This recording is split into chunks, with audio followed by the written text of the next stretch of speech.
Het belangrijkste nieuws uit Curaçao in het Nederland. Access Journaal, vers van de pers.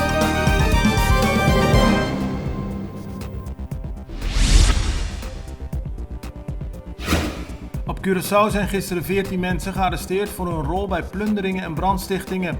Curaçao kreeg te maken met een uitbarsting van geweld nadat het Fortplein, waar een manifestatie werd gehouden, door de oproerpolitie was schoongeveegd met gebruik van traangas. De honderden demonstranten en mensen die zich bij hen aansloten, hebben daarna onder meer een politiewagen in de brand gestoken in Punda en veel vernielingen werden aangericht.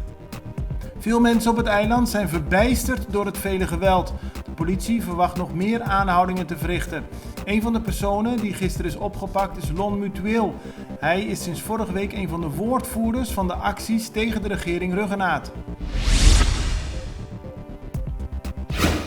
Na een onrustige dag was het ook een heel onrustige nacht op Curaçao gisteravond met heel veel brandstichtingen.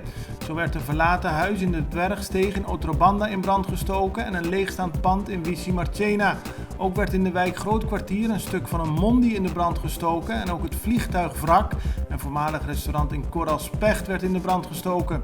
Later werd brand gesticht op de rotonde van Zegu en vlakbij Wimco in Salinha.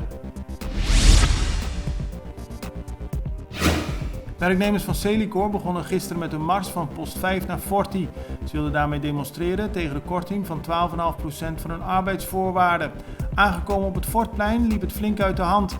Het aftreden van minister-president Ruggenaat werd geëist. Er werd geklommen op auto's, gegooid met flessen en een toegangspoort geforceerd. Uiteindelijk leidde dat ertoe dat de politie het plein schoonveegde. Maar volgens Fardy Sillier van vakbond BTG, die de werknemers van Celicor vertegenwoordigt, valt hen niets te verwijten en heeft de politie de gewelddadige situatie gecreëerd. Minister van Justitie Quincy Kirigori heeft gisteren de wijken Punda en Otrobanda laten afsluiten tot in ieder geval vrijdagochtend.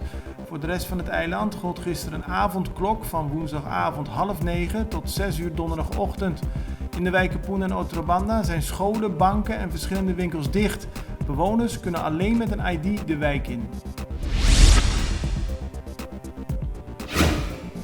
Minister van Justitie Quincy Kirigori benadrukte in een persconferentie gisteren het recht op manifestatie, maar veroordeelde de verstoringen van de openbare orde.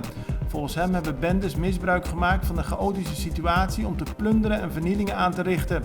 De chef van het politiekorps, Mauricio Sambo, heeft gisteren zijn ontslag genomen. Volgens minister Kirigori had de groep manifestanten nooit het Fortplein mogen bereiken en had de politie meer moeten doen om dat te voorkomen. Sambo heeft zelf zijn conclusie getrokken, aldus minister Kirigori.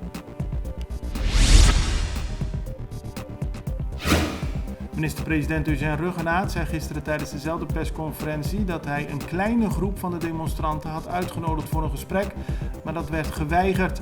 Ruggenaat zei dat hij nog steeds met de leiders van de manifestatie wil praten. Hij benadrukt het belang van dialoog en veroordeelde het geweld van gisteren. Het belangrijkste nieuws uit Curaçao in het Nederland. Access Journaal, vers van de pers.